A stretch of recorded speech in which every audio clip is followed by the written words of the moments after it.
Innal hamdalillah nahmaduhu wa nasta'inuhu wa nastaghfiruh wa na'udzu billahi min shururi anfusina wa sayyiati a'malina may yahdihillahu fala mudhillalah wa may yudlilhu fala hadiyalah.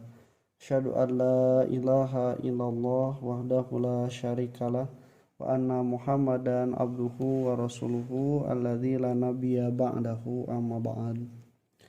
Iman rahimakumullah, di ayat ke-18 Allah Subhanahu wa taala mengatakan A'udzubillahi minasyaitonirrajim syahidallahu annahu la ilaha illahu. Maka di ayat ke-19 ini diatofkan, dihubungkan bahwa Allah juga syahidallahu anna dina indallahil Islam. Di Allah juga menyatakan bahwa agama yang diterima di sisinya itu adalah Islam. Jadi di ayat ke sebelumnya bersaksi Allah menyatakan tidak ada Tuhan selain Allah, dan yang kedua Allah Subhanahu wa taala menyatakan bahwa tidak ada agama yang diterima kecuali Islam. Kalimat ad-din di dalam bahasa Al-Qur'an itu banyak artinya, dan asal artinya bukan agama. Seperti di kalimat surah Al-Fatihah Maliki Yaumiddin,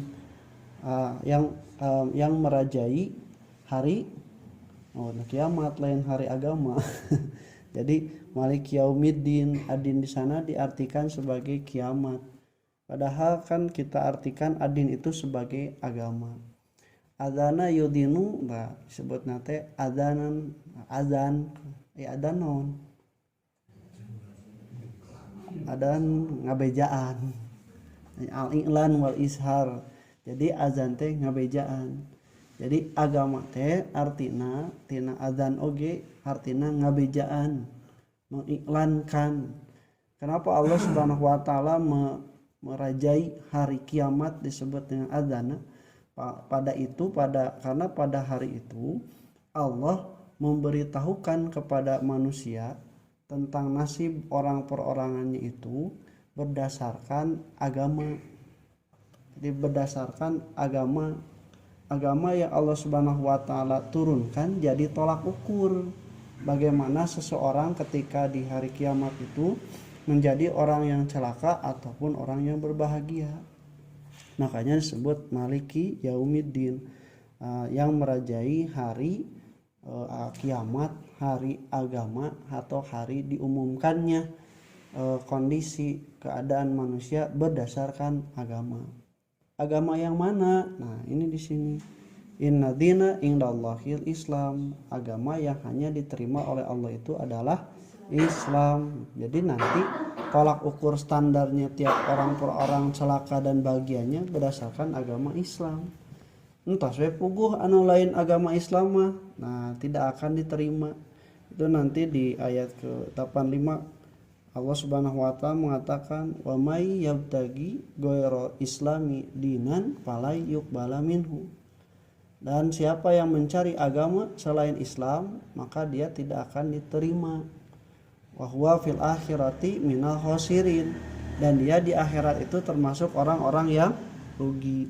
Kenapa rugi? Nah, karena dengan waktu, modal, umur hidup yang sangat terbatas, digunakan kudu nama dimaksimalkan supaya mendapatkan keabadian yang bahagia. Ini justru dengan sedikitnya waktu umur yang diberikan adon menyebabkan celaka yang kekal, yang abadi. Orang yang beruntung yang beragama Islam disebut beruntung karena umur, modal, gawena saeutik, tapi pahalana itu kekal abadi di akhirat, di surga nanti. Makanya disebut khosir. Nah, di ayat nanti di 103 Allah lebih jelas mengatakan ya ayyuhalladzina amanu taqullaha haqqa tuqatih wa la tamutunna illa wa antum muslimun. Nah, jadi Allah merintahkan untuk takwa dengan sebenar-benarnya dan jangan kalian mati kecuali dalam keadaan muslim, orang yang berserah diri memeluk agama Islam. nah ada maut mah eta mah urusan Allah, nah orang make dicarek maut. Maksudnya jangan kalian dalam kondisi keadaan hidup masih sadar itu tidak beragama Islam, karena kalau dalam kondisi seperti itu, ketika kita tidak di dalam kondisi Islam kemudian maut menjemput, maka kita akan rugi, itunya yang tadi. Nah makanya oleh para ulama inna dina indallahil Islam itu, maka agama di sini disebut sahihan makbulatan. Jadi agama yang benar, agama yang akan diterima. Kata Imam Al-Qurtubi, penyebutan Islam ini itu bisa diartikan bahwa di sini adalah iman. Jadi sesungguhnya agama yang diterima di sisi Allah itu adalah yang berdasarkan keimanan. Di dalam hadis Rasulullah SAW ketika ditanya mal iman, apa iman itu, maka dijawab itu syahadatu an la ilaha illallah wa anna muhammadar rasulullah wa iqamis salat wa ita'iz zakat wa tahijju bait wa tasum ramadan. Nah itu disebut oleh kita Islam. Tapi ketika ditanya mal iman, iya. Nah ini kata para ulama, karena iman dan Islam itu sepaket dan kadang dimutlakan satu sama lain. Anu benar-benar iman mah pasti Islam. Itu juga orang yang Islam itu sudah pasti berdasarkan keimanan. Jadi iman hungkul ke Allah pasti kudu sholat gitu. Anu sholat oge nu bener mah pasti berdasarkan keimanan pada Allah Subhanahu wa taala. Makanya paduan dari iman yang merupakan akidah dan juga dari Islam yang merupakan amal itu disebutnya oleh Allah ad-din, agama. Agama menuntut keyakinan dan juga menuntut amal. Makanya waladina amanu wa amilus sholihat. Udah sapaket itu bisa hiji. Nah, ikhwati rahimakumullah, kemudian Allah menerangkan wa mahtalafal ladzina utul kitaba illa mim ba'di ma ja'ahumul ilmu bagian bainahum. Dan tidaklah berselisih orang-orang yang diberikan kitab. Nah, maksudnya ada yang menyebutkan Nasrani, Najran, ada juga yang disebutkan di sini adalah Yahudi.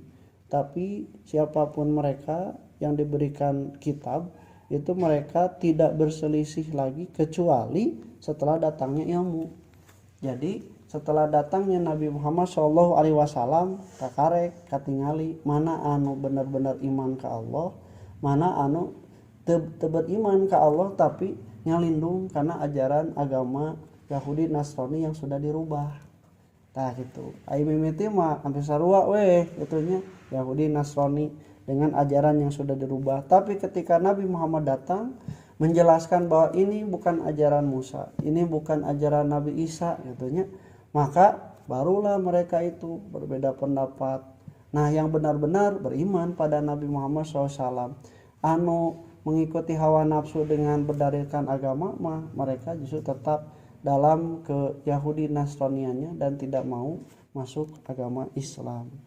Nah oleh karena itu Allah Subhanahu wa taala, wa may yakfur bi ayatillah, siapa yang kufur terhadap ayat-ayat Allah, terutama di sini adalah agama Islam, datangnya Nabi Muhammad dengan Al-Qur'an, fa innallaha sari'ul hisab, maka sesungguhnya Allah maha cepat hisabannya. Nah ikhwati rahimakumullah, kalau dikatakan maha cepat hisaban kudu nama orang tahariwang.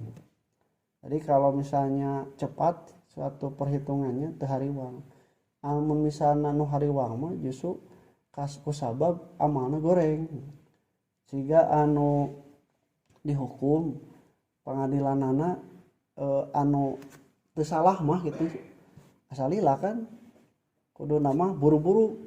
Jadi regreg yang buru-buru mah mun tidak bersalah itu akan divonis tidak bersalah gancang. Tapi kalau misalnya dia tidak bersalah terus dilila-lila kudu ngadekem di penjara, nah itu menjadi suatu berat. Beda dengan orang yang salah itu. Orang yang salah mah justru menunggu tuh dilama-lama hari penghisabannya.